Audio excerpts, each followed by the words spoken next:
Imagine this. A first-party retailer focusing on consumer electronics, accessories, service, and support. A big, flashy brand, open concept stores in high-traffic locations, a sense of community built around the brand's products.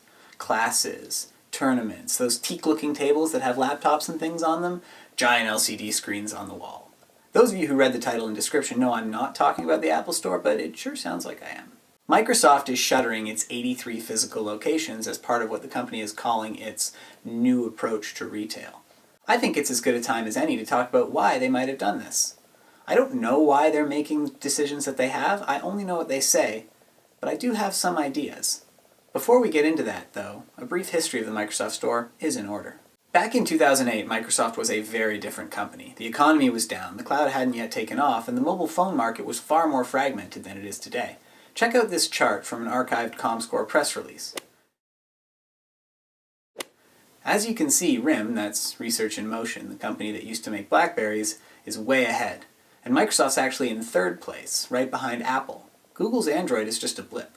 In a few short years, however, Apple and Google had frozen out the competition, and we now enjoy a mobile OS duopoly. How do we get here? Steve Ballmer was in charge at the time, and he very famously misread the mobile market. Here he is in an interview done after the Apple iPhone keynote announcement back in 2007. $500 fully subsidized with a plan? I said, that is the most expensive phone in the world, and it doesn't appeal to business customers because it doesn't have a keyboard, which makes it not a very good email machine. Ballmer evidently realized the error of his ways and in 2012 announced that Microsoft saw itself as a devices and services company. The Microsoft Store fit well with this vision and was therefore born. Google was giving its operating system away for free. Apple had this premium ecosystem feel to it. I don't know what BlackBerry was doing. The point is Microsoft had an opportunity to replicate the higher margin Apple model, produce its own consumer devices, and build up its own mobile ecosystem. We all know how that turned out. After all that was said and done, Microsoft was still left with its stores. I don't think it's surprising that the new CEO, Satya Nadella, who has promoted a cloud-first, mobile-first vision for the company in place of Ballmer's devices and services model, would close the stores. Okay, now on to the speculation about why. The most obvious culprit is COVID-19. We can talk about changing retail habits and enterprise pushes all we want, but there's a pretty big virus-shaped elephant in the room here. Many Microsoft stores are located in shopping malls, which aren't great places to be when there's a respiratory bug going around. And Microsoft may be betting that shoppers, shooed away once, will never come back. They may well be right. Malls were already struggling. In fact, and this is just speculation, I'd be willing to bet that the writing about malls failing industry is about as big as the actual mall industry at this point. So even before COVID struck, there were headwinds. Now is as good a time as any for Microsoft to cut its losses. Another thought is that Microsoft has easy access to other, more effective sales channels. Microsoft has great relationships with middlemen of all kinds. In their 2019 10K filing, Microsoft's lawyers wrote, "We have distribution agreements covering one or more of our products with virtually all the multinational OEMs." A continued retail presence probably wasn't all that necessary to move their devices. Apple does about a third of its revenue through its direct channels. That's because it's primarily a hardware company.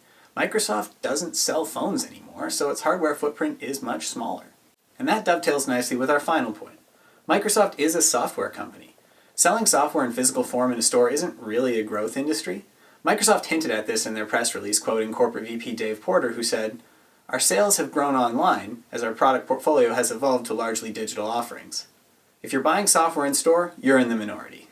Microsoft doesn't break out its device revenue, but it's a very tiny portion of the overall business, less than $10 billion of their more than $126 billion in revenue last year.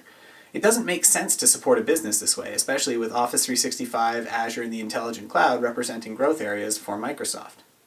So does this mean anything for Microsoft's customers? Well, if you own a Surface device, you won't be able to bring it in for service anymore.